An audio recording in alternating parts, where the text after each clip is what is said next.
Welcome to I dream. నేను మీ సురేఖ. ఇవాళ మనతో పాటు ఉన్నారు senior panchakarma specialist, non surgical ayurvedic doctor, Suraksha ayurvedic Chikitsalaya founder doctor Purna Rajeshwari గారు. వారితో మాట్లాడి మరిన్ని విషయాలు తెలుసుకుందాం. నమస్కారం మేడం. నమస్తే అమ్మ. అమ్మ, ఈ మధ్య మనం చూసినట్లయితే డయాబెటీస్ చాలా మందిలో చూస్తున్నాం. ఈ షుగర్ వ్యాధి ఎలా అయిపోయిందంటే చాలా ఫ్యామిలీస్లో ఇంట్లో ఎవరో ఒకళ్ళు ఈ సమస్యతో బాధపడుతున్నారు. ఇక షుగర్ వ్యాధికి ఎంత లైఫ్ లాంగ్ ట్రీట్మెంట్ వాడాలని చాలా డిప్రెస్ అయిపోతూ ఉన్నారు కదా. సో దీనికి గల మెయిన్ రీజన్స్ ఏంటమ్మా? డయాబెటీస్కి మెయిన్గా కారణాలు చూసుకుంటే మీరు అడిగినట్లుగా ఇంట్లో ఒకళ్ళు కాదమ్మా, ఇద్దరు ముగ్గురు కూడా ఉంటున్నారు. ఎందుకంటే మోస్ట్ కామన్ అయిపోయింది. ఒకప్పుడు వరల్డ్ హెల్త్ ఇది వంశపారపర్యంగా వచ్చేదమ్మా? కొంత ఉంటుంది.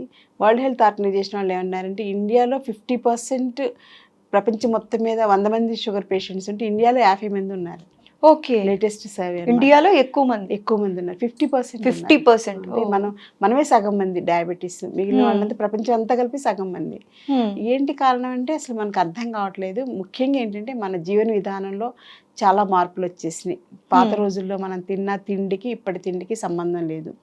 పాత రోజుల్లో మనం చేసిన వ్యాయామ విధానాలకి ఇప్పటి వ్యాయామ విధానానికి సంబంధం లేదు. పాత రోజుల్లో మన నిద్ర చక్కగా సాయంత్రం 6 చీకటి దీపం పెట్టుకోకుండా నిద్రపోయేవాళ్ళు. మళ్ళీ పొద్దున్న 4 గంటలకి వేకువజామున కోడి కొత్తోటి అందరూ లేచి వాళ్ళ కార్యక్రమాన్ని మొదలు పెట్టాడు. ఇప్పుడు ఏంటంటే అసలు నైట్ అనేది అసలు మనకి ఏది రాత్రి ఏది పగలో తెలియకుండా ఉండడం వలన నైట్ నిద్ర అనేది అందరం పోగొట్టుకున్నాం. అది ఫస్ట్ పాయింట్. అయితే రివర్స్లో మళ్ళీ చెప్తుంది అనమాట. సో నిద్ర అనేది ఇందాక లాస్ట్లో చెప్పాను, కానీ ఇప్పుడు నిద్రే మెయిన్గా. నిద్ర లేకపోవడం డయాబెటీస్కి ఫస్ట్ కారణం. తర్వాత వ్యాయామం, ఎక్సర్సైజ్. ఏంటంటే మనకి ఎక్కడో ఇల్లు ఉండేది, ఎక్కడో పొలం ఉండేది, అక్కడ వరకు రోజు నడుచుకుంటూ వెళ్లాల్సిందే. అదొక్కటే కాకుండా మనకి టాయిలెట్స్ కూడా ఇప్పటిలాగా అటాచ్డ్ అనేవి లేవు. కాబట్టి బాత్రూమ్కి వెళ్ళాలంటే నేను చెప్పేది 50 ఏళ్ళ క్రితం విషయాలు. ఎందుకంటే మా జనరేషన్ ఏంటంటే అటు అన్ని మంచి చూసాం, ఇప్పుడు జరుగుతున్న చెడు చూడలేకపోతున్నాం. సో రెండిటికి మధ్యలో మేము నలిగిపోతున్నాం అనమాట. ఆ పాత రోజుల్లో పెద్దవాళ్ళు అనుభవించినటువంటి మహాభాగ్యం, ఆరోగ్యాన్ని మన పిల్లలందరూ కోల్పోయారని చాలా బాధ అనిపిస్తుంది నాకైతే. ఒక రకంగా చెప్పాలి, నా ప్రాక్టీస్ ఆల్రెడీ నాకు ఇప్పుడు 60 years. నా ప్రాక్టీస్ అసలు మానేద్దాం, ఇంకా రిటైర్మెంట్ ఏజ్ అని నేను డిసైడ్ అయిపోయాను. 58 yearsకి కరోనా టైంలో ఇంకెలా ఓపీ తగ్గిపోయింది, వర్క్ తగ్గిపోయింది, ఇంకా చాలే రిటైర్మెంట్ తీసేసుకుని హాయిగా స్పిరిచువల్ జర్నీ మొదలు పెడదాం అనుకుంటే కరోనా టైంలో విపరీతంగా జరిగినటువంటి మెడికల్ మాఫియా ఇవన్నీ చూసి పిల్లలు విక్టిమ్స్ అయిపోతున్నారు. యూత్ వాళ్ళకి ఆరోగ్య రహస్యాలు తెలియట్లేదు. పాత వాళ్ళవన్నీ కూడా మిస్ అయిపోయారు. సిటీలోకి వచ్చేసరికి తాతయ్య నానమ్మ ఏం చేశారనేది పిల్లలకు తెలియదు. వాళ్ళు ఏం చెప్పబోతుంటే చాదస్తాను కొట్టుపడేస్తారు. పెద్దవాళ్ళు చెప్పనివ్వరు, పేరెంట్స్ చెప్పనివ్వరు, పిల్లలు అసలే వినరు. సో నాలాంటి వాళ్ళు ఉండి కొంచెం మంచి చెడు అనలైజ్ చేస్తుంటే ఎక్కడో ఒకళ్ళన్నా వీడియో చూసి వాళ్ళ జీవితాలు బాగుపడతాయనే ఉద్దేశంతో, ప్లస్ భగవంతుడి దయ వలన ధన్వంతరి భగవంతుడు మాకు ఆయుర్వేదానికి మూల పురుషుడు. సో ఆయన దయవలన ఏంటంటే నా దగ్గర ఎటువంటి కేసెస్ అయినా నాన్ సర్జికల్ ఆయుర్వేద స్పెషాలిటీగా హెయిర్ టు నెయిల్ మంచి రిజల్ట్స్ వస్తున్నాయి. ఇప్పటి నుంచి మానేసి నా స్పిరిచువల్ జర్నీలో నేను మునిగిపోవడం కరెక్ట్ కాదు. ఎందుకంటే సమాజం నాకు ఇంత మంచి నాలెడ్జ్ ఇచ్చినప్పుడు దాన్ని 10 మందికి ఉపయోగపడేలాగా మై లాస్ట్ బ్రెత్ వరకు నేను ప్రాక్టీస్ కానీ పేషెంట్స్కి కానీ వాళ్ళకి హెల్ప్ఫుల్గా ఉండాలనే ఉద్దేశంతో మళ్ళీ నేను ప్రాక్టీస్ స్టార్ట్ చేశాను. లేకపోతే రిటైర్మెంట్లోకి వెళ్ళిపోయిన దాన్నే మళ్ళీ బ్యాక్ వచ్చాను అనమాట. మీరు ప్రాక్టీస్ కంటిన్యూ చేయాలి, ఎందరికో ఆరోగ్యాన్ని ప్రసాదించాలి. ఇలా పిల్లలకు ఉపయోగపడేలాగా కాలేజెస్లో డైట్ ప్లాన్ గురించి అడ్వైజ్ చేయడం, వాళ్ళకి అవేర్నెస్ క్లాసెస్ పెట్టడం, ఇలా మీడియా ద్వారా చెప్పడం కూడా నా ప్రొఫెషన్లో ఒక పార్ట్గా తీసుకుంటాను నేను. అందుకని ఇలా అయితే ఎక్కువ మందికి రీచ్ అవుతాం. నా దగ్గరికి వచ్చే పేషెంట్స్ అంటే ఒకళ్ళు ఇద్దరితోటే సరిపోతుంది. అలా కాకుండా ఇందులో మంచి పాయింట్స్ విని చాలామంది మారుతున్న వాళ్ళు నాకు మళ్ళీ కాల్ బ్యాక్ చేస్తుంటారు. సో అందుకని మీడియానే మంచి వెపన్ లాగా ఉపయోగించుకొని ఆరోగ్యంలో అందరూ మళ్ళీ విప్లవం తీసుకొచ్చి అందరూ మంచి ఆరోగ్యం పొందాలనే ఉద్దేశంతో చేస్తున్నాను. ఈరోజు ఈ వీడియో ద్వారా కూడా షుగర్ వ్యాధి బారిన ఎవరు పడకుండా మనం ఇచ్చే టిప్స్ వాళ్ళకి కూడా యూజ్ అవ్వాలని కోరుకుంటున్నాను. సో పాత రోజులు ఏంటంటే బాత్రూమ్కి వెళ్ళాలన్నా కూడా పొద్దున్నే లేచిన వెంటనే అందరికీ న్యాచురల్ కాల్స్ న్యాచురల్ కాబట్టి వెళ్ళాలంటే చెంబు పట్టుకుని ఊరి చివరి వరకు నడుచుకుంటూ వెళ్ళేవాళ్ళు. సో అదే 1.5 to 2 to 3 కిలోమీటర్స్ పెట్టేసేది. సో వచ్చాక ఇక పొద్దున్నే లేసి ఆడవాళ్ళు అయితే వాకిళ్ళు తుడుచుకోవడం దగ్గర నుంచి కళ్ళాపు చల్లుకోవడం ఎంత ఎక్సర్సైజ్ అసలు. ఇంకా పొయ్యి అంటించుకోవడం, ఆ పొయ్యి ఊదుకోవడం, ఉదురుగొట్ట ఉండేది, ఉదురుగొట్ట, అలా ఆ ఎక్సర్సైజ్ ప్రాణాయామం అన్నీ మన జీవన విధానంలోనే ఉండేవి. ప్రత్యేకించి ప్రాణాయామం చేయాల్సిన అవసరం వాళ్ళకి లేదు. అవును. సో అలాగే మన గుడికి వెళ్తే తీర్థం ఇస్తారు, అందులో చక్కగా తులసాకుల దగ్గర నుంచి అన్ని మంచి మంచివన్నీ ఉంటాయి. ఆ వైబ్రేషన్స్ అన్నీ మనలో హీలింగ్ పవర్ పెంచే. సో ఇవన్నీ కూడా డయాబెటీస్ రాకుండా మనల్ని కాపాడేవి. నెక్స్ట్ ఆహారం. సో ఆహారం కూడా మంచి ఆహారం. మన పొలంలో పండిన పంటే మనం తినేవాళ్ళం. ఎక్కడో పక్క ఊర్లో పొలం కూడా మనకు అవసరం ఉండేది కాదు. మన ధాన్యమే, మనం పండించిన ధాన్యం మనం తినేవాళ్ళం. అట్లా మన కూరగాయలే మనం తినేవాళ్ళం. మన అమ్మ చేసింది తప్పించి ఇంకా బయట అసలు ఫుడ్ ఎవరికి దొరికేది కాదు, తెలియదు కదా. సో అట్లా ఏంటంటే ఈ 3 ఫ్యాక్టర్స్ మీద డిపెండ్ అయ్యి మనం ఆలోచిస్తే ఇప్పుడు ఆ 3 మిస్ అయిపోయాం. తెల్లారు లేస్తే ఫుడ్ అంటే బయట ఫుడ్, అలాగే వ్యాయామం అంటే ఏదో జిమ్కి వెళ్ళి బడబడబడ ఏదో చేసేసేయడం, చెమటలు గారు చేసుకుని వచ్చి పడుకోవడం తప్పించి అదేమి ఉపయోగపడే వ్యాయామం కాదు. అలాగే నిద్ర అనేది అసలు అందరూ మర్చిపోయారు.